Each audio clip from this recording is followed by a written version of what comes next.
Hello everyone, welcome to the grammar sessions. Today we are going to deal with lesson 1, which is the foundation session of the preceding upcoming sessions of grammar. I've decided to deal with certain very important building blocks of the grammar, that is frequent terms I will be using. So we should be very clear with their definitions and what they are basically used for. So in this video, we will learn 4 important things. What are the grammar components around which questions of the examiners are being framed around? How do we divide a sentence into subject and predicate? So what exactly is the subject and the predicate? How do we differentiate between phrases and clauses? And then what are certain part of determiners and modifiers? I have also given a exercise. If you have not solved it, please pause the video, solve the exercise, and then watch the video for the answer solution. Having said that, without much ado, let's get started with the video. The first one, making you understand upon the constituents of grammar. Now, basically, for any language, there are 5 major pillars on which any language stands. The first one comes as the letters and their pronunciations, which goes to phonetics, or you can also call them phonology. But phonology does not play a very integral role in terms of grammar, and therefore I have not kept it in terms of grammar, except for I've seen in articles where vowel sounds and consonant sounds determines the a or an before an article. I think except for that fact, there is nothing to do with pronunciation with respect to grammar. But phonology becomes important for other languages. For our grammar, letters and their pronunciation then forms words. So morphology deals with something called as words. And from words, we make sentences, we make phrases, phrases make clauses, and clauses make sentences.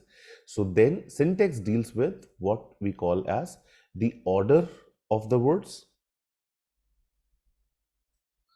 Now, order therefore gives birth to a meaning and then the contextual usage. In what context I'm using. So basically, these are the 4 major pillars. Let me give you a quick brief upon what they are. Again, as I said, morphology deals with words. Schools have given us adequate knowledge upon what is the difference between boy and boys. I'm very much sure that you know that boy is a singular and boys stands for plural of a noun. Want and wanted, base form of the verb, and then the past tense of the verb. Long and length, long being something as an adjective, while length acting as an abstract noun. So morphological dealings is something that at least a basic set of grammar has taught you. You have a rough idea that what they are, what is their role. However, in the next video, I deal with parts of speech, and therefore I will lay emphasis on what is the functioning of every particular part of speech. So just stay tuned, watch these video series, and I'm sure that you'll be uptake with the grammar. The second thing is about understanding, as I said, the words now make the order, and in English, the language is defined by what comes first and what comes last. Order is relevant because the mother cooked the food for daughter. Now, in this phrase, the cooked the food is, let's say, same, but who cooked the food for whom changes the meaning. The subjects and the objects play a very significant role, and therefore syntactical errors may also be arising. Then order also denotes something which is semantics, the meanings of the phrases, and the meanings can have 2 kind of basic things: connotation, in which context that you have used, and then denotation, what do they denote. For example, I think the word run, there are many words which have multiple meaning. So what you are using run for example, run means to physically run. It also means to depart. It also means spent, and it's even a snag in a pair of hose. So the idea is that what do you use it for, and then what does it denote? For example, if I say the dog ate the bone versus the bone ate the dog. Now, in the very first instance, the former tells me about a very realistic sentence, a real life thing that a dog ate the bone, but the bone ate the dog is very unreal. It can't happen in reality. So it's kind of a fiction, or probably a cartoon character, or anything that you are denoting not real. So semantics of the language will also play a significant role. And then all of these will be added into the contextual usage. How do you use it? What is the context included? And how do we apply this knowledge is what is going to be a very important formative building blocks for our upcoming sessions. So I'm going to talk about certain words, parts of speech. I'm going to talk about the order of the phrases. Meanings are incorrect, and that is why there are errors. If you recall the previous video, you would have understood. I told you there are three kinds of errors. WOM, the word used is wrong, the order of the sentence is wrong, and the meaning conveyed by the sentence is wrong, followed by obviously represented by morphological errors, syntactical errors, and then semantical errors. Sometimes in parallelism modifiers we have constructional errors as well. So that can be coming under the pragmatics or the contextual usage. At least in the written standard language, formal written standard language, it's not acceptable. Having said that, let's get to understand what are the components of a sentence. Now, in my classes, I often ask this definition that what is a sentence, by the way, and people say that group of words which has a subject and a predicate is what is called as a sentence. Now, that definition is not wrong, but that's very structural definition of it, because imperative sentences do not have necessarily a subject. For example, shut up, be quiet, do not necessarily have a subject. They just are formed from verb and a verb cluster.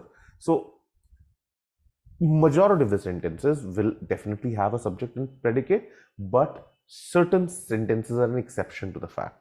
And therefore, I try to put a holistic and a universal definition of the sentence, which goes that it's a group of words arranged in a manner so that they make complete sense to the reader. I think the complete sense is something that is very important, because the phrases and clauses do not make complete sense. So a sentence, even though very simple imperative sentence like be quiet,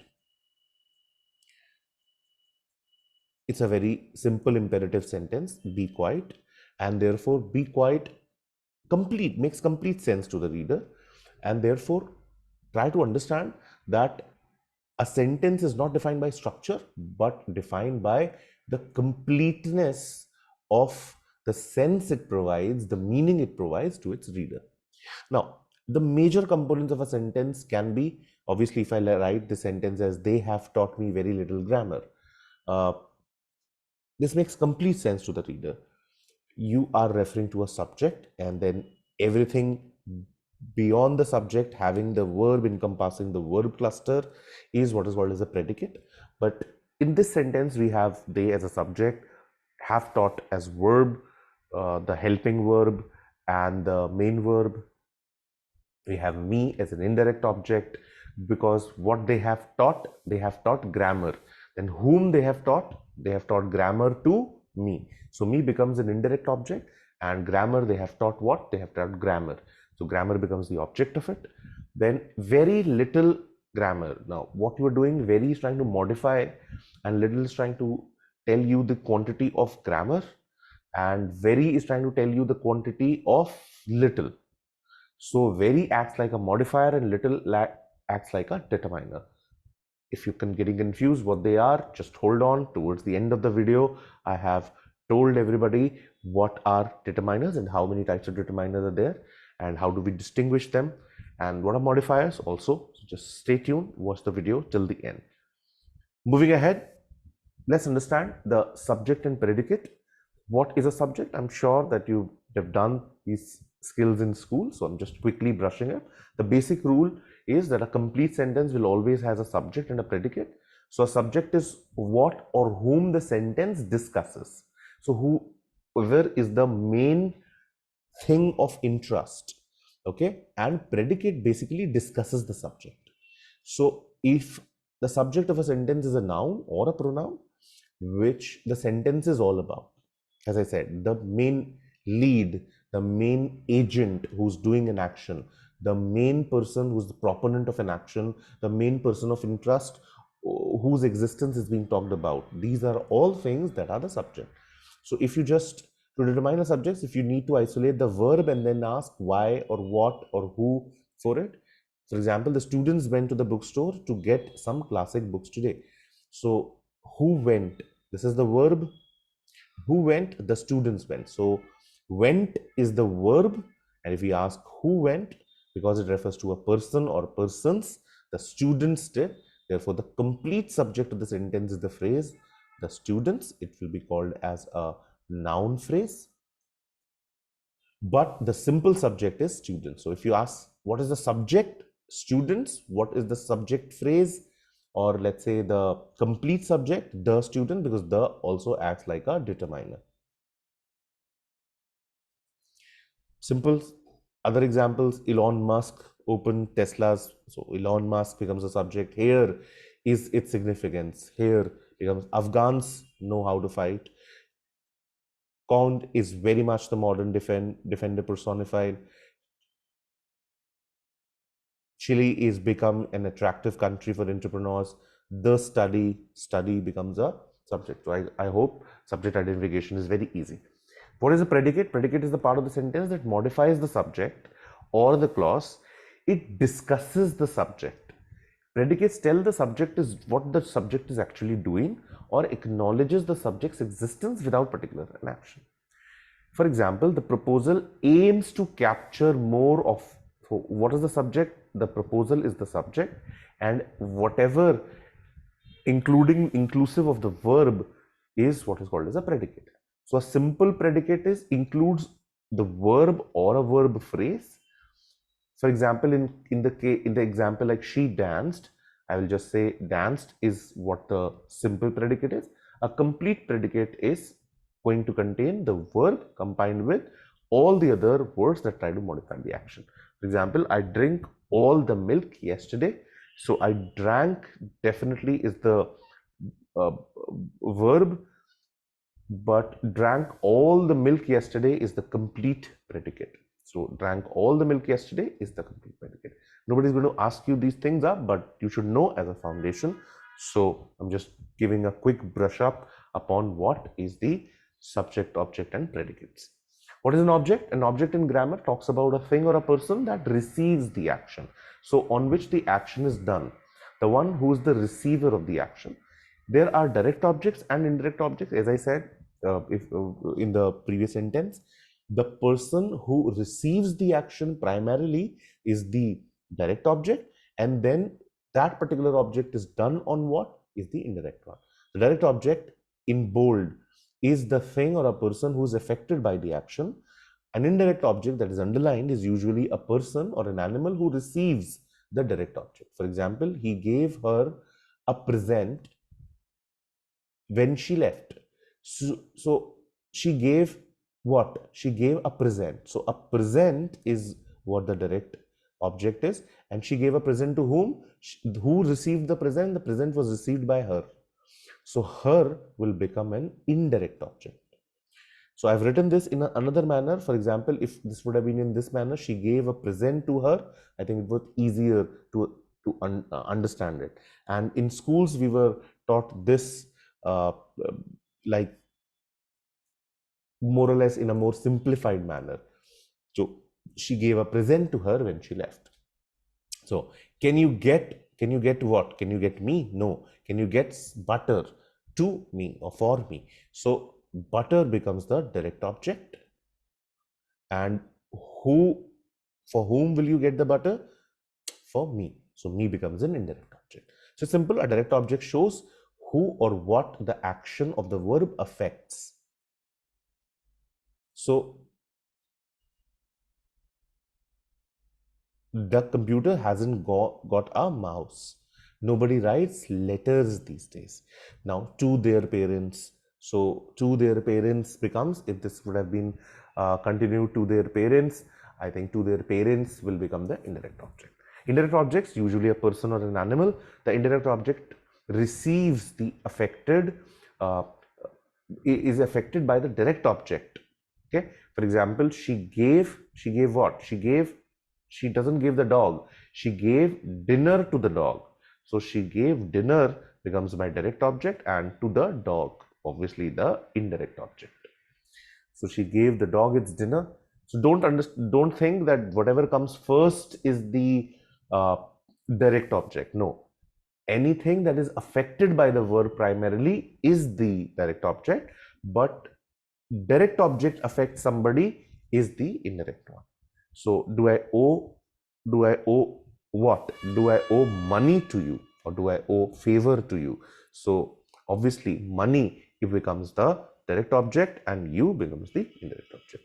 So I'm sure that it's clear to you. So let's quickly practice up one question, one exercise upon understanding the subject and the predicate.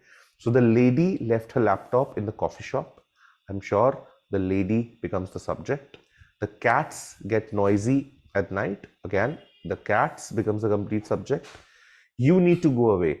You becomes the subject. The pretty woman was wearing. So the pretty woman becomes the complete subject. Women becomes the subject. Switzerland has one of the best education systems worldwide. Again, the subject. My boyfriend and I, two subjects. My boyfriend and I did not attend the party because we were sick. Three subjects, right? My boyfriend and I, and then you are replacing it with we were sick. The shelf or the desk, two subjects. The shelf or the desk can be placed in this area. The elementary students and their parents. So elementary students and their parents are the subject, because they both are in the auditorium. So who is in the auditorium? Elementary students and their parents. So subject and subject. She planned and practiced. So she, who planned and what? She. So she is the subject. Again, you, that is the subject. So I've given the answers on the next page. You can just pause the video, check your answers again. Think, look at the sixth one. My boyfriend, I and we are the subject. Okay, the shelf and the desk is the subject. The elementary students and their parents is the subject. So I think only 6, 7, 8 were the catch. Rest were very easy. So I hope you have understood this. Let's move ahead. Understanding phrases and clauses. Now, you will be seeing frequently noun phrase, prepositional phrase, and so on and so forth. So it's important to understand phrase, and then phrases constitute clauses. So it's important to also understand what are clauses. Now, a sentence is formed of a group of words that makes complete sense to the reader. But if I divide the sentences into certain parts, then we get phrases and clauses. So phrases are the group of words that do not make complete sense. This is a very, very important thing, that phrases do not make complete sense. Clauses may, but phrases do not make complete sense. Why it doesn't make complete sense is because it does not contain either a subject nor a verb, and sometimes neither both. Often phrases are used for descriptions of people, things, or events. Okay, for example, filled with joy, the girl jumped up and down. Filled with joy is not making complete sense, because filled with joy. Okay, I am filled with joy makes complete sense, but filled with joy doesn't make complete sense. The man with the red jacket is my father. The man is the subject. My father is the relation that you are trying to point out towards. So he's with the red jacket, but the red jacket doesn't make a complete sense, and therefore the underlined part, filled with joy and the red jackets, are phrases that do not make complete sense. Phrase can also describe verbs or adverbs by explaining how or why something happening. For example, he performed the song with a smile on his face. Now, do you think with a smile on his face makes complete sense? No. So it's a phrase. She continued to run while silently humming the tune. So how was the action happening? How was she continuing to run? So these are all adverbial phrases now. Okay. So how do we define what kind of phrase it is? Any particular dominating part. For example, filled with joy. the girl jumped with the up and down. So you were saying the girls jumping up and down. How was the girl? So I think this is more describing the girl. Okay, the man with the red jacket. So you're pointing towards the red jacket, and therefore again an adjective phrase. Here it's more about adverbial phrases because they're telling you how the action is happening. Again, don't get confused, guys. What are adjective, what are adverb? I'll brush up in the next video lesson, which is, please attend that very carefully, because the role and the functionality of a part of speech, how it functions in a sentence, is what defines it. We're gonna not discard the definitions, but learn new definitions, what schools have taught us. So I think the next video lesson, which is deals with parts of speech, becomes important. So he created the experiment. The objective of the experiment is given.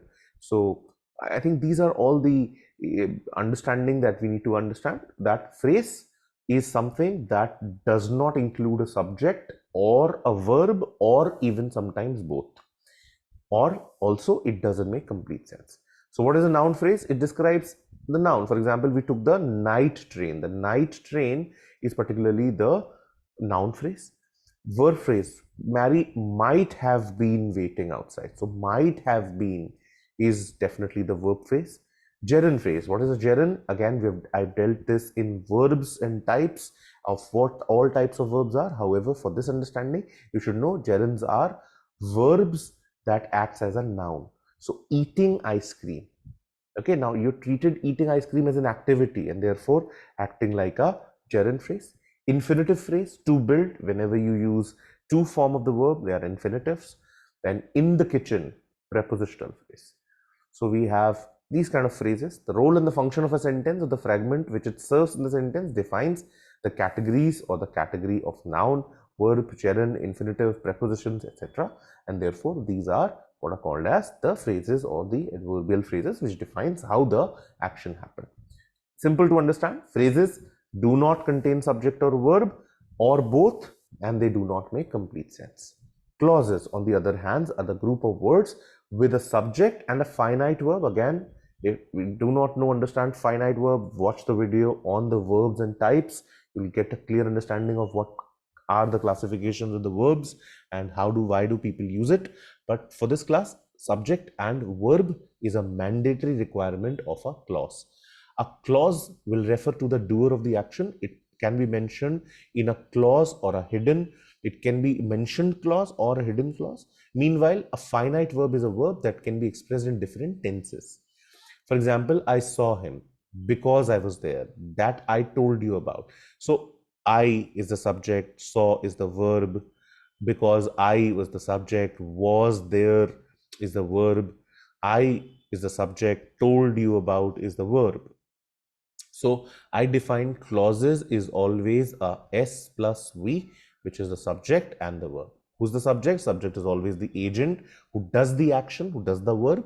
So it will always have the subject and it will always have the verb. There are two types of clauses. There are dependent clauses and independent clauses. The dependent clauses is sentences that are made of at least one independent clause. So a sentence with a one main clause is called a simple sentence. What do I mean an independent clause? Independent clause can stand on its own. Now what it does mean by stand on its own? It means it can make sense on its own. Okay, it can make sense on its own. While the dependent clause do not make sense on its own, they always need a main clause.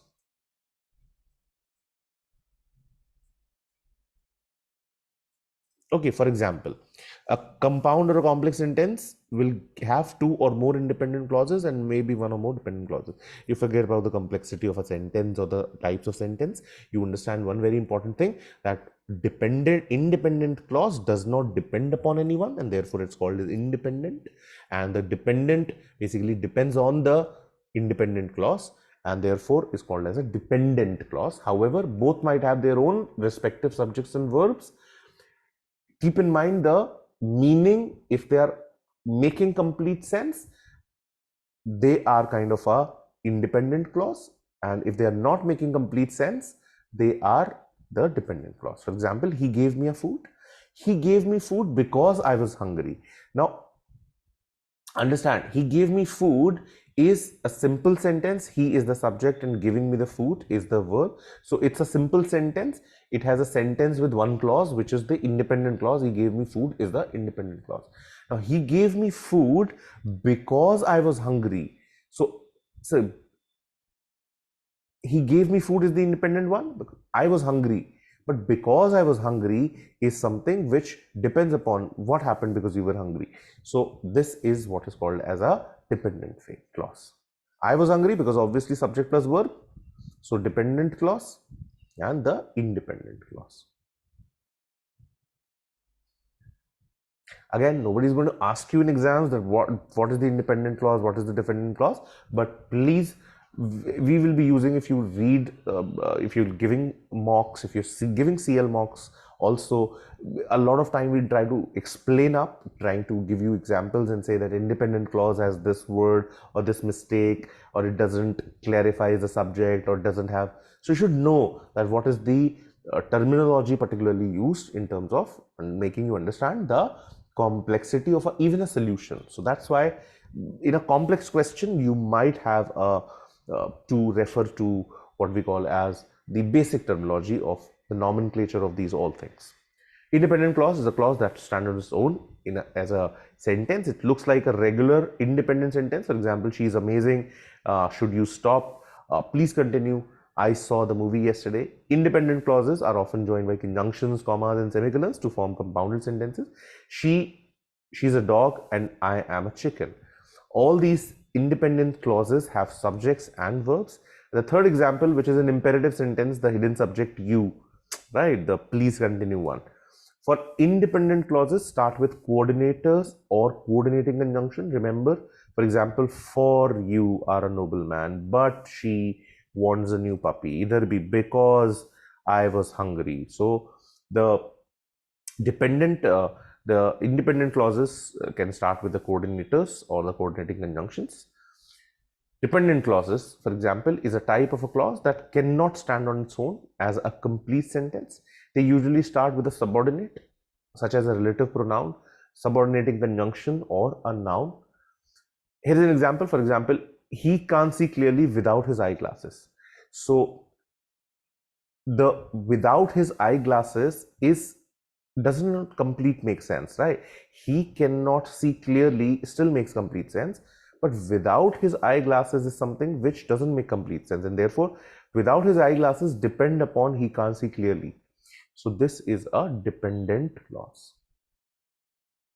The dependent clause of the sentence is without his eyeglasses. The villager lived happily. Independent clause. Until the wolves appeared. So until the wolf appears could not stand on its own, therefore a dependent clause. So I hope you understood. So every sentence with a dependent clause should have an independent clause, otherwise it's not a sentence. So dependent clause functions as an adjective, noun, or adverb. So for example, until the wolves appeared, without his eyeglasses. So it's acting like an adjective. It's trying to give you extra information about the noun. It can act like a noun. It can give you information about how is the action being performed, therefore acts like an adverb. Okay, now let's look at this one. For example, although she is in need of money, she always give alms to the beggars. If you've not done this exercise, please pause the video, solve the exercise. You have to underline the part of the phrase or identify whether the underlined part is a phrase or a clause, and also what kind of phrase. I mean, the dominating part of speech will decide what kind of phrase it is. Any which ways, even if you find out what is a phrase and what is, if you can find out whether the underlined part is a phrase or a clause, I think it's important. Remember, clause will have always the subjects plus verb. Phrases do not make complete sense, and they can either have a subject or have a verb, or can't have both. So they will never have both of them. So although she's in need of the money, so I think subject and I think need of money, verb. So I can see this as a clause. The box of silver, subject but no verb, so it's a phrase. They left the hotel. They, subject, left the hotel, verb, so it becomes a clause. I found the child hiding under the bed. I found the child would have been a clause, but under the bed, no subject, no verb, and it doesn't make complete sense. Phrase. I saw her in France. I, subject, saw, verb, clause. I will be going to the market in the afternoon. Market in the afternoon, object and nothing, no verb. So phrase. I think, clause, subject plus verb. See the doctor, phrase. They were singing in a loud voice, phrase, the adverbial phrase. How were they singing? In a loud voice.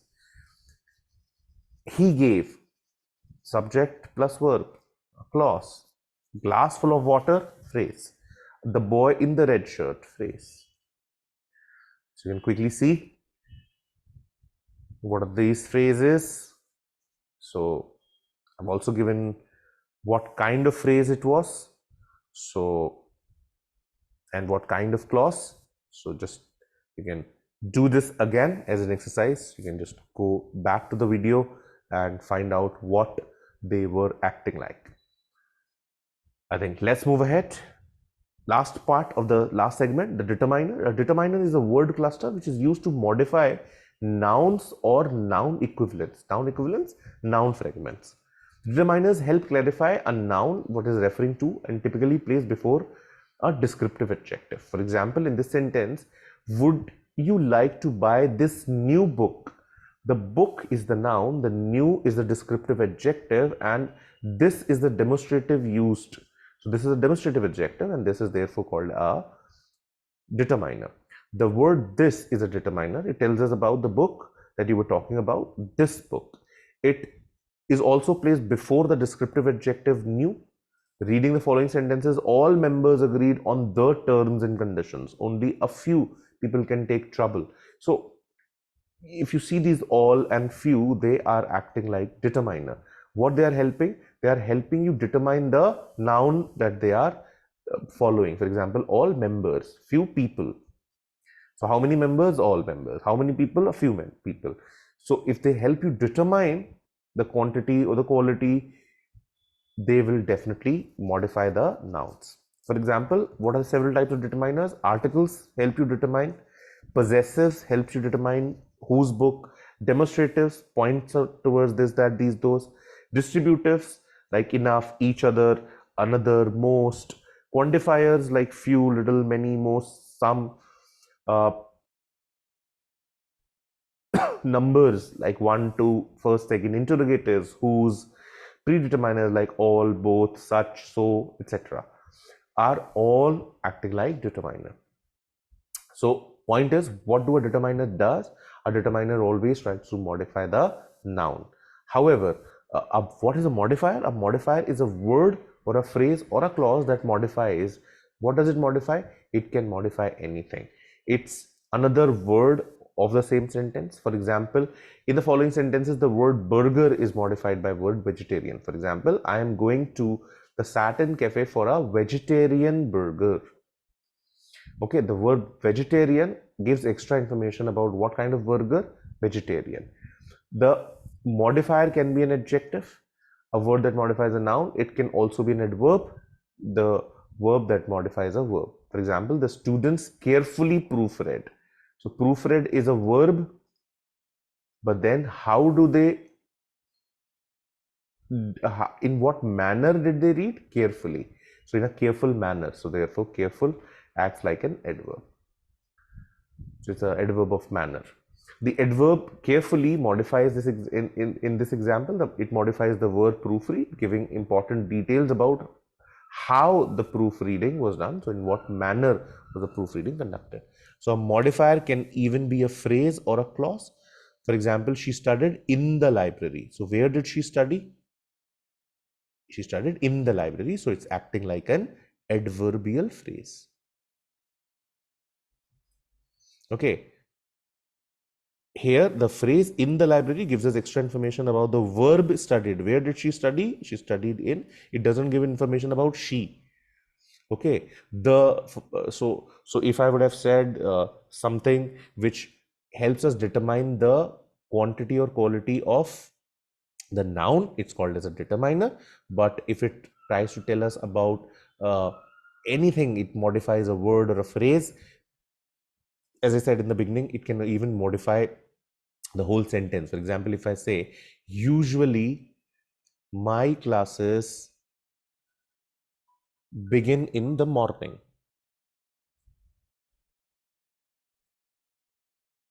Now, in this case, the whole sentence is modified by the word usually, and therefore usually acts like a modifier.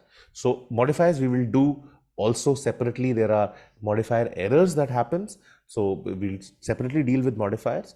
But I hope that you make a basic sense, and that is what the agenda today was. Now, a quick recap: what are subjects? Subjects are the doer of the agents or of the action that is being talked about. So they are the doers or they are the agents of the action. Objects are the recipients or the receiver of the action. Predicate tells about what the subject is doing or acknowledges the subject's existence. Phrases are the group of words that do not contain the subject or a verb or sometimes both, and they do not make complete sense. Clauses are the group of words that contain both a subject as well as a predicate. I will call it as subject plus verb and say that they may or they may not make complete sense. If they make complete sense, they are independent. If they do not make complete sense, they are dependent clauses. An independent clause are complete sentences and can make sense on their own, and dependent clauses are not complete sentences. They need to be connected to the other clauses to make some sense. Phrases make up clauses and clauses make up sentences. So I hope you've understood this. Next session is going to deal with the parts of speech. We are going to deal with nouns and the classifications and the pronouns and the classification, adjectives and verbs, adverbs and prepositions, conjunctions and their classifications. So it's going to be a lot of things that we're going to learn. Basically, the functionality of it. That's all for today. I hope you have got some insight of it. Thank you so much for your time and watching this. See you in the next video. Bye-bye.